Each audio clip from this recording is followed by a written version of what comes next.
दोस्तों, आज हम ऐसे विद्वान की चर्चा करेंगे जो अपने जीवन के आरंभिक दौर में मूर्ख और जड़ बुद्धि के माने जाते थे, किंतु कालांतर में वे संस्कृत के विद्वान के रूप में प्रतिष्ठित हुए।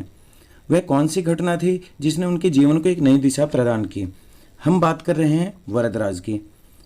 आज हम उन्हीं वरदराज के जीवन की घटनाओं को एक कहानी के रूप में देखेंगे, जिस घटना ने न केवल वरदराज के जीवन को एक नई दिशा प्रदान की, अपितु उन्हें जड़ बुद्धि मूर्ख की श्रेणी से संस्कृत के विद्वान के रूप में स्थापित भी कर दिया। कहानी हजारों साल पुरानी है, जब लोगों को शिक्षा प्राप्त करने के लिए गुरुकुल जाना पड़ता था। वरदराज भी शिक्षा ग्रहण करने के लिए गुरुकुल गए, किंतु वरदराज पढ़ने में बहुत कमज़ोर था।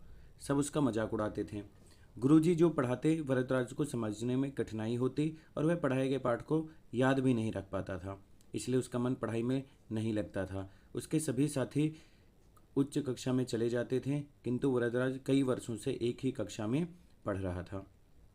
गुरुजी उसे पढ़ाने में बहुत मेहनत भी करते थे, लेकिन उस पर कोई असर नहीं होता था।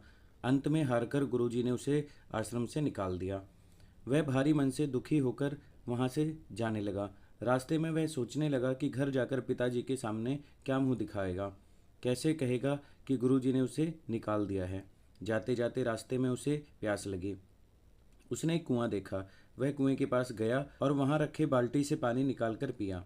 पानी पीने के बाद उसने देखा कि कुएं के जगत पर रस्सी के बार बार घिसने से गड्ढे और निशान पड़ गए हैं। उसने सोचा कि यदि बार बार एक नरम रस्सी घिस घिस कर एक कठोर पत्थर पर निशान कर सकती है, तो मैं क्यों बार बार अभ्यास करके और कठिन परिश्रम करके विद्या प्राप्त नहीं कर सकता।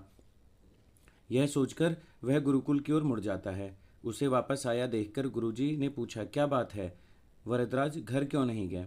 वरदराज ने कहा, गुरुजी मुझे एक अवसर और दीजिए। इस बार मैं बहुत मेहनत करूंगा। इस बार आपको निराश नहीं करूंगा।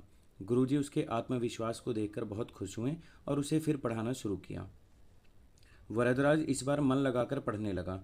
वह गुरुजी की बातों को बहुत ध्यान से सुनता और बार बार उसका अभ्यास करता। धीरे धीरे वह अपनी कक्षा में सबसे बुद्धिमान शिष्य बन गया।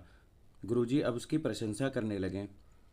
आगे चलकर यही वरदराज संस्कृत के विद्वान के रूप में प्रसिद्ध हुए और इन्होंने बहुत सारे ग्रंथों की रचना की, जिनमें लघु सिद्धांत कौमुदी महत्वपूर्ण ग्रंथ है। इनके जीवन पर आधारित एक दोहा प्रचलित है, जो इस प्रकार है। करत करत अभ्यास के जड़मति होत सुजान, रसरी आवत जातते सिल पर परत निशान। यहाँ जड़मति का अर्थ मूर्ख है और सुजान का अर्थ बुद्धिमान है। इस कहानी से हमें शिक्षा मिलती है कि यदि हम जीवन में कुछ भी ठान लें कि हमें यह करना है, यह लक्ष्य प्राप्त करना है, तो बार बार अभ्यास और कठिन परिश्रम से उस लक्ष्य को प्राप्त किया जा सकता है। दोस्तों, कहानी कैसी लगी कमेंट में ज़रूर बताएं। ऐसी ही प्रेरणादायक कहानियों को सुनने के लिए चैनल को सब्सक्राइब करें। धन्यवाद।